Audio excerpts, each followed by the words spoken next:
Sr. Presidente, Srs. Deputados, Srs. Membros do Governo.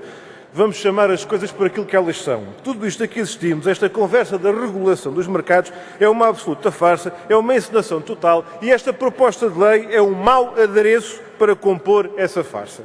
Mas diga-se em abono da verdade que não há aqui fineza legislativa que resolva o problema de fundo das opções políticas e estratégicas. E há aqui, antes de mais, um problema de credibilidade do Governo.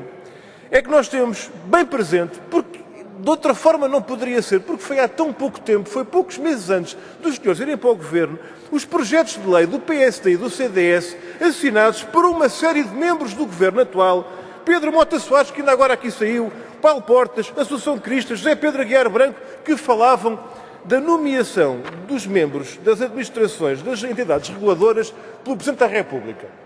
E falavam, inclusive, da impugnação por maioria simples dos deputados em efetividade de funções. E eu queria perguntar, os senhores estão a falar de quê no Governo?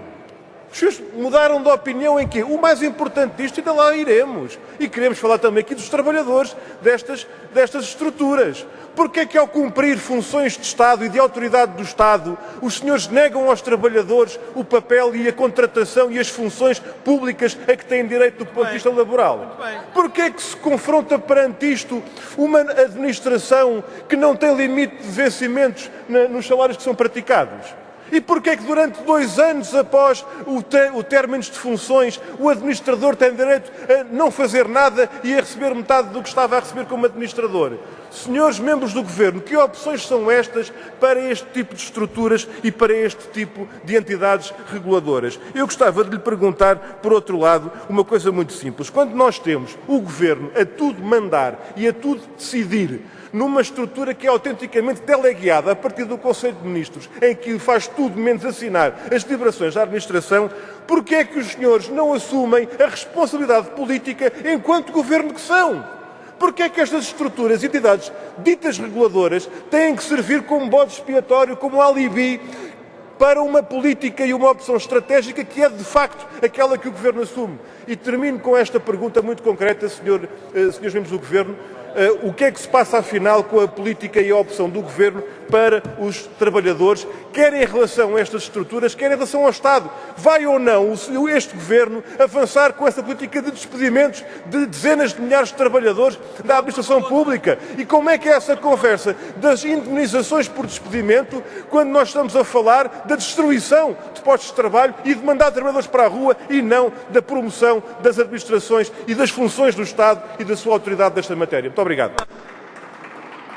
Presidente, Srs. Deputados, Srs. Membros do Governo, esta proposta de lei do Governo constitui mais uma etapa desse caminho de mercantilização dos serviços públicos e das funções sociais do Estado e da sua entrega aos interesses privados dos grupos económicos e financeiros que ao longo de décadas têm vindo a ser levado a cabo por sucessivos governos. Vão-se desmantelando estruturas do Estado e colocando-as às ordens do poder económico. De direções gerais fizeram institutos, de institutos fizeram autoridades e das autoridades fica tantas vezes só o nome. Numa economia cada vez mais devastada para estas políticas, cada vez mais dominada por setores de bens e serviços não transacionáveis, nascidos e criados à pala das privatizações de empresas e recursos públicos, inapelavelmente capturados pelo poder económico nacional e transnacional, neste quadro e com estas opções não há regulação que nos valha. Já o afirmámos e continuaremos a afirmá-lo quantas vezes for preciso. Não aceitamos que estas entidades reguladoras sirvam como segundo governo, não responsabilizado perante os eleitores, com decisões pelas quais o Governo nada diz, numa suposta neutralidade técnica. Não aceitamos que estas entidades funcionem como alibi, como bode expiatório das políticas e opções dos governos, dos seus resultados e consequências. Aumentam os preços de energia a níveis insuportáveis, os preços dos combustíveis são fotocópias uns dos outros, a economia está nas mãos dos monopólios, então a culpa é de um regulador que o Governo certamente não terá nada a ver com isso.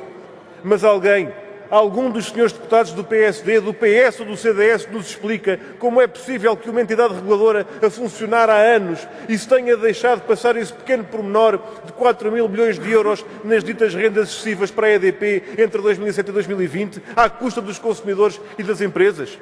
Atualmente, a situação que temos e que esta proposta de lei vem consagrar é que o Governo designa as administrações destas entidades, coloca-as numa espécie de comando à distância e depois afasta-se formalmente da fiscalização e do controle dos setores em causa. Se não vejamos, cada entidade reguladora está adstrita a um Ministério responsável em cuja lei orgânica deve ser referida. Artigo 9. A dissolução do Conselho de Administração e a destituição de qualquer dos seus membros só pode ocorrer mediante resolução do Conselho de Ministros. Artigo 20. A incidência, o montante, a periodicidade e as isenções de cada taxa ou tarifa cobrada são fixados pelo Governo em portaria. Artigo 34. E ouçam isto. Carecem de aprovação prévia por parte do Governo os orçamentos, planos plurianuais, balanço e contas, outros atos de incidência financeira e carecem de autorização prévia por parte do Governo as aquisições ou alienações de bens imóveis, a situação de doações, heranças, legados, etc. E onde é que isto está escrito? No artigo 45, sob a epígrafe Independência. Extraordinário. Senhores deputados, senhores membros do Governo, isto só vem dar razão ao que nós dizemos.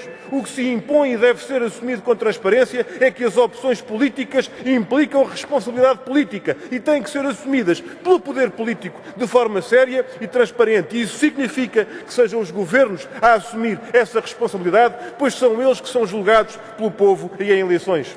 O que este articulado vem permitir, tal como está, é que pode um administrador de uma entidade destas ganhar o dobro do Presidente da República com mais 40% em despesas de representação e depois de se ir embora, ficar sem fazer nada a ganhar durante 2 anos o mesmo que o Presidente da República.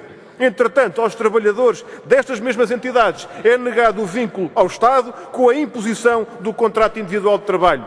Estas atividades e os seus trabalhadores exercem funções de Estado, funções de autoridade do Estado. Os seus trabalhadores não podem ter funções públicas Termino, Sr. Presidente, e contratação privada em contrato individual de trabalho. Isso é inaceitável. E também é inaceitável que o envolvimento e a representatividade em estruturas de participação junto destas entidades seja um aspecto meramente facultativo. Os estatutos de cada entidade podem prever outros órgãos. Artigo 15. É uma questão do Governo alterar os estatutos de uma entidade e pode pôr e dispor da possibilidade de participação nestas estruturas. Senhoras e senhores deputados, é caso para dizer, não há flores na lapela que valham a um fato tão ruinoso e tão rasgado como é este da teoria da regulação que aqui nos apresentam. Muito obrigado, Sr. Presidente.